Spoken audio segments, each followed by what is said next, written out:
What's up, everybody?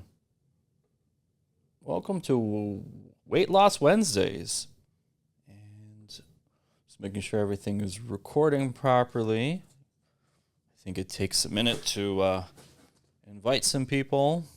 Hello. A few people are joining. I do record these so that you can take a look afterwards. And if you've missed something or you want to revisit and you don't want to take notes, I don't blame you.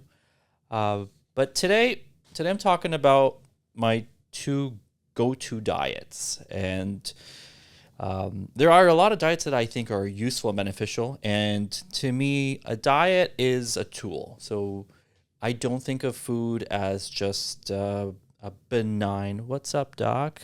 Hello. Food is not just there. Food serves a purpose. And I think it's important that you identify. That lady in the background is distracting me.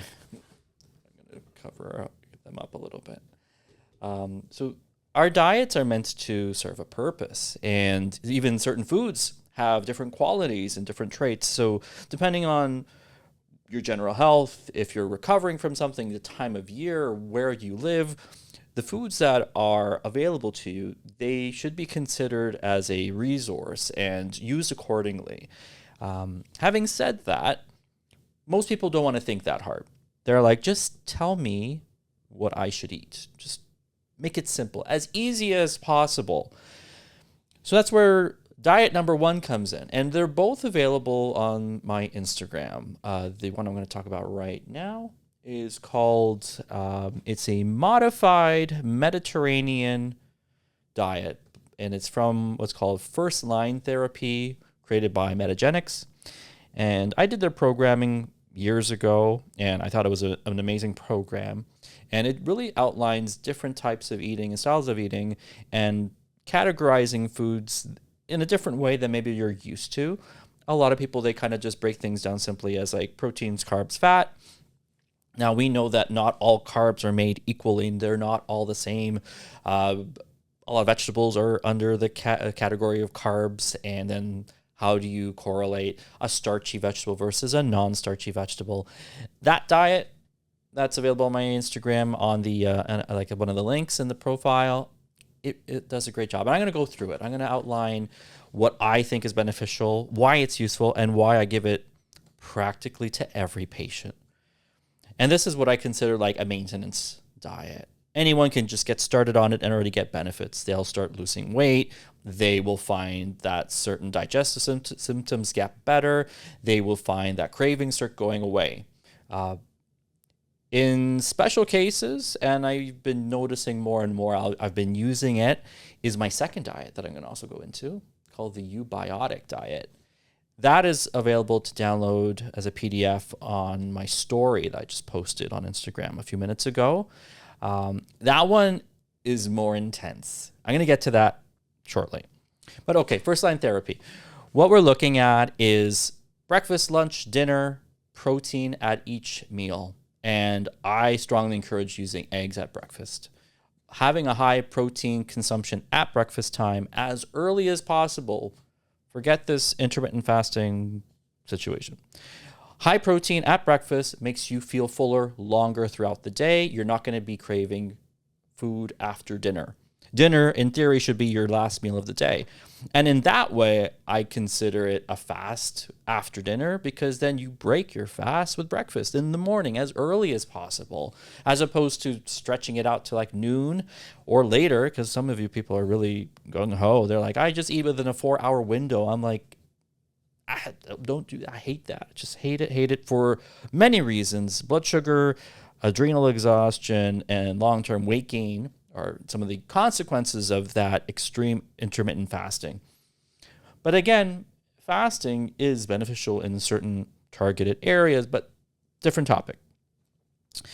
So in addition to having your protein, and this diet, the first line therapy, it's great because it gives you serving allotments per category, and it gives you a lot of variety. So there's a lot of options. And as well, this morning on my Instagram, I did put a post about like a 7-day meal plan, Mediterranean style eating, plus it's gluten and dairy free.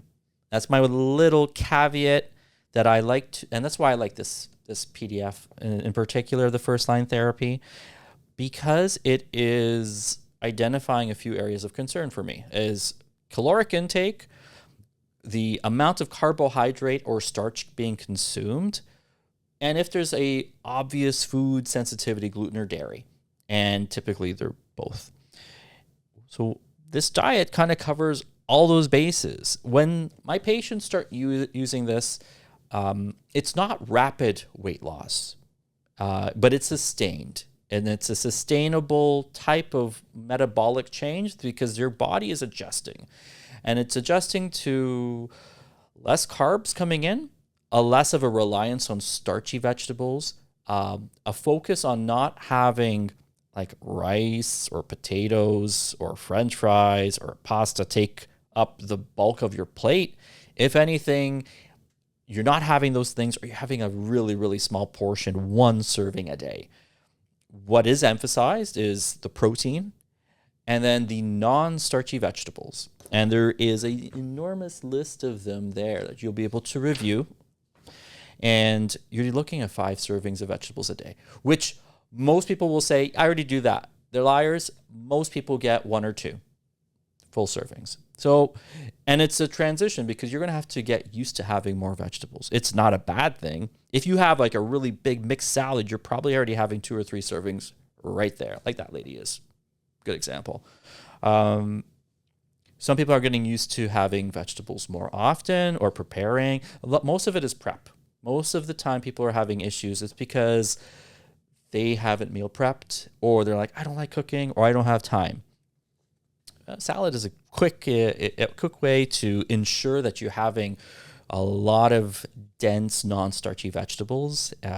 No real cooking is required, and or cooking in batches where I say like make sufficient for today and tomorrow. Lunch and dinner. And you can make 2 or 3 different types of veg servings and then just interchange because people get bored. That's really, at the end of the day, that is the major issue. People get bored of what they're doing and what they're eating, and they're like, I need something different. When it comes to fruit, I limit it to 1 or 2 servings a day. When it's early on, and let's say the person's like, I need my carbs, I love sweets, I can't just go cold turkey, I can't just cut out. I'm like, okay, fruit is your saving grace. You'll have a serving at breakfast, and then you'll have one maybe mid-afternoon as a snack. Starchy vegetables like potatoes, squash, yam, sweet potato, you're not having them on this diet, at least not in the beginning. Usually I have some kind of, depending on what you're coming in with, at least 6 weeks without having any of those starchy vegetables, just to kickstart metabolism and to curb some of the cravings, because I feel like the more starch you have, the more you're going to want. And if that category we can kind of go cold turkey, eliminate them from your diet, then you're going to have a less of a hankering for them. There will be an emphasis on legumes. There is a little bit of a component for dairy alternatives. Some people are like, I just need a little bit of cream in my coffee, or I like to make a smoothie.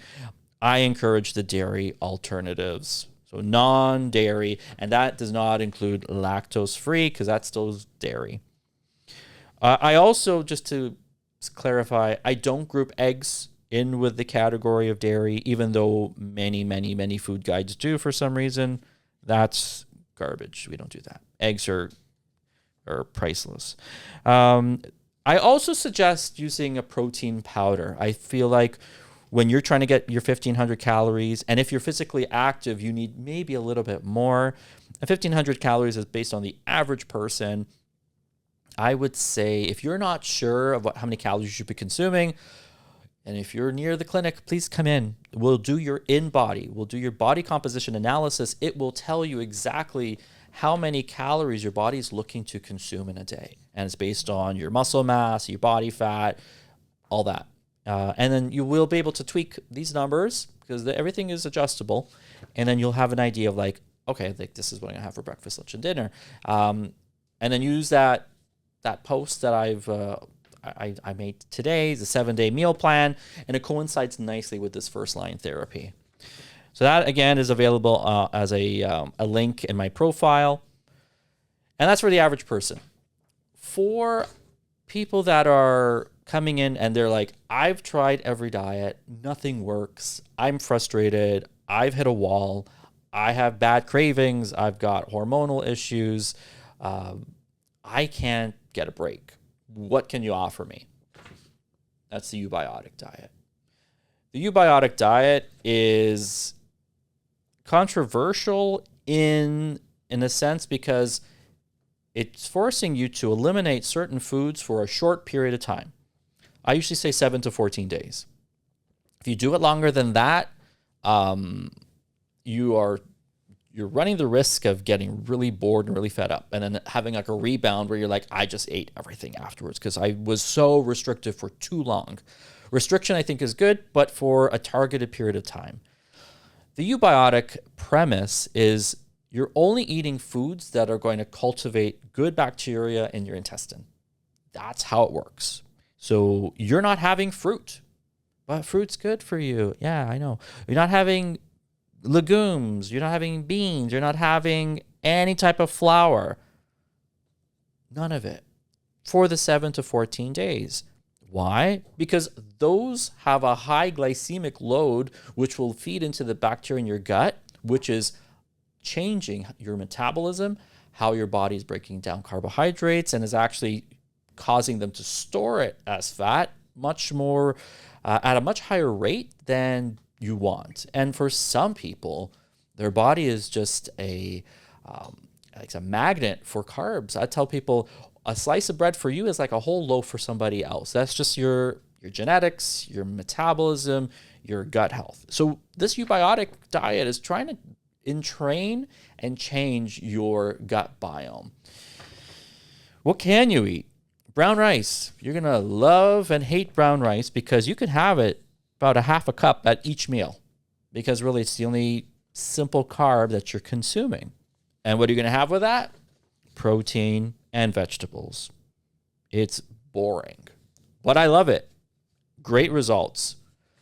Of any diet that I've given, this one causes fast weight loss. I mean, obviously can't make promises, but people lose 5 pounds a week. Now, it's not starvation, number one. It is not overly calorie restrictive. I don't think it technically is calories. I think you're getting 15 to 1,800 calories depending on your appetite and if you have an extra snack. It works really well at getting rid of your cravings, making you feel like, you know what, that a piece of cake that I was like, I kept seeing in the fridge or freezer and I keep kind of like nibbling at, you don't care for it anymore. It no longer has that impact on you. You no longer have like that, almost like an addiction or a craving for it. It's going to have to wrap up soon. The eubiotic diet deserves way more attention, and it's probably going to be more of a specialized program that I'm going to outline. But it is available for download on my story, the eubiotic diet, and that package comes with a bunch of recipes.